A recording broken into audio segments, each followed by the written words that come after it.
नमस्कार, मी पंजाब डक आज आहे माझ्या शेतात आहे आणि या ठिकाणी एक महाराष्ट्रातल्या शेतकऱ्याला अंदाज देणार आहे. कारण की राज्यामध्ये खूप ठिकाणी काल देखील खूप ठिकाणी गारपीट देखील झाली. कोल्हापूर त्या पट्ट्यामध्ये तिकडं लातूरकडे झाली.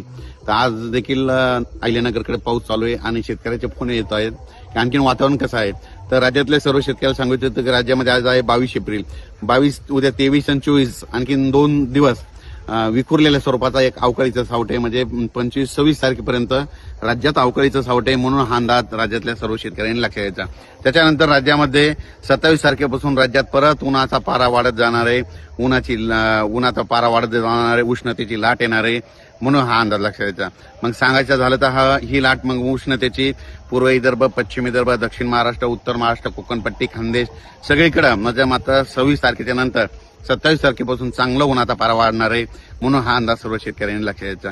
मग राज्यातल्या सर्व शेतकऱ्याला सांगू इच्छितो, मराठवाड्यातल्या देखील शेतकऱ्याला सांगू इच्छितो की मराठवाड्यामध्ये परभणी जिल्हा झालं, नांदेड जिल्हा झालं, लातूर जिल्हा झालं, बीड जिल्हा झालं, धाराशिव जिल्हा झालं, लातूर जिल्हा झालं, संभाजीनगर, जालना जिल्हा, हिंगोली जिल्हा, नांदेड जिल्हा.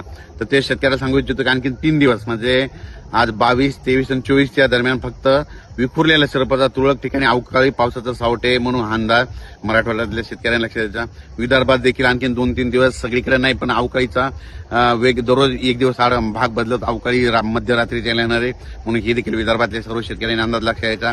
त्याच्यानंतर उत्तर महाराष्ट्रातल्या शेतकऱ्याला सांगू इच्छितो की आज 22, उद्या 23, 24, 25 पर्यंत उत्तर महाराष्ट्राकडे समजा इकडे पुणे जिल्हा झालं, समजा अहिल्यानगर जिल्हा झालं, नाशिक जिल्हा झालं, जळगाव जिल्हा झालं, धुळे जिल्हा झालं, ह्या पट्ट्यामध्ये संभाजीनगर पट्ट्यामध्ये आणखी 3 दिवस वातावरण खराब राहील. म्हणजे सर्वदूर पडणार नाही, फक्त अवकाळीचं सावट राहील, म्हणून आणखी 2-3 दिवस अवकाळी राहणार आहे.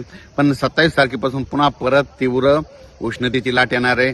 काही ठिकाणी 44 अंश, 42 अंश, 40 अंश, 38 अंशापासून 44 आणि काही ठिकाणी 45-46 अंशावर देखील पारा 1 मेच्या दरम्यान जाणार आहे, म्हणून हे देखील लक्षात येतं. मेच्या पहिल्या आठवड्यात हवामान तीव्र उष्णतेची लाट राहणार आहे, म्हणून हे देखील अंदाज सर्व शेतकऱ्यांनी लक्षात द्यायचा. म्हणजे 1 मे पासून परत राज्यात चांगली उष्णता वाढणार आहे, म्हणून हे देखील सर्व शेतकऱ्यांनी लक्षात द्यायचं. आता 26 तारखेच्या नंतर देखील उष्णतेची लाट येणार आहे, म्हणून ज्यांच्या हळदी असेल, कांदे असेल तर तुम्ही काढू शकता, हळदी शिजवू शकता, वाळू घालू शकता. कारण की 26 तारखेपर्यंतच राज्यात अवकाळीचं सावट आहे. हे काही सर्वदूर नाही, विखुरलेल्या स्वरूपाचं आहे. 1 दिवस आड 2 दिवस आड येत राहणार आहे, म्हणून हा अंदाज राज्यातल्या सर्व शेतकऱ्यांना लक्षात द्यायचा.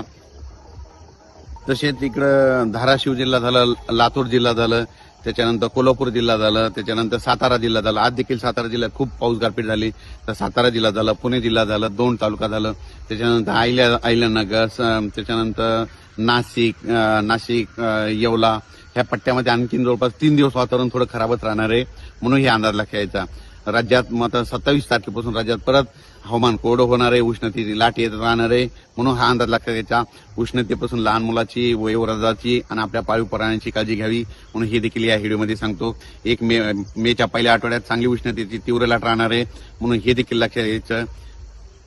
मुंबई, पुणे, नाशिक ह्या पट्ट्यात देखील आणखी जवळपास 24, 25, 26 दरम्यान तिकडे देखील वातावरण खराब राहील, म्हणून हे लक्षात यायचं. पण 2026च्या बाबतीत सांगायचं झालं तर 2026ला मात्र सरासरी इतका पाऊस पडणार आहे, चांगला पाऊस पडणार आहे, परतीचा पाऊस मात्र जास्त होणार आहे, पिकं चांगली येणार आहेत, म्हणून ही सर्वप्रथम शेतकऱ्याच्या आनंदाची बातमी. दुष्काळ वगैरे काही पडणार नाही. जूनमध्ये देखील पाऊस असणार आहे, जुलैमध्ये पडणार आहे, ऑगस्टमध्ये पडणार आहे, सप्टेंबर ऑक्टोबरमध्ये देखील पडणार आहे आणि 13 नोव्हेंबरला थंडी येणार आहे, म्हणून हे लक्षात यायचं. म्हणजे सांगायचं झालं यावर्षी पाऊस असा राहील की पिकाला लागेल तसा पडणार आहे, फक्त परतीचा पाऊस जरा जास्त पडणार आहे, म्हणून ही अंदाज सर्व शेतकऱ्यांना लक्षात यायचा. आणि तुम्हाला सांगतो, कालच अक्षय तृतीया झाली होती. अक्षय तृतीयापासून कंप्लीट 40 दिवस पाऊस असतो. तर आता 2 दिवस झालेत, म्हणजे कंप्लीट आणखीन 38 दिवस पाऊस राहिला आहे, म्हणून शेतकऱ्यांनी शेतीचे कामे करून घ्या. आम्ही पाहू शकता आणखीन आम्ही सगळे कामं आटपून घेतलेली आहेत, म्हणून माझी शेतकऱ्याला विनंती आहे तर तुम्ही देखील काय करा, आता कंप्लीट 38 दिवस पाऊस राहिला आहे, म्हणून तुम्ही तुमच्या शेताची कामे आटपून घ्यावी. धन्यवाद.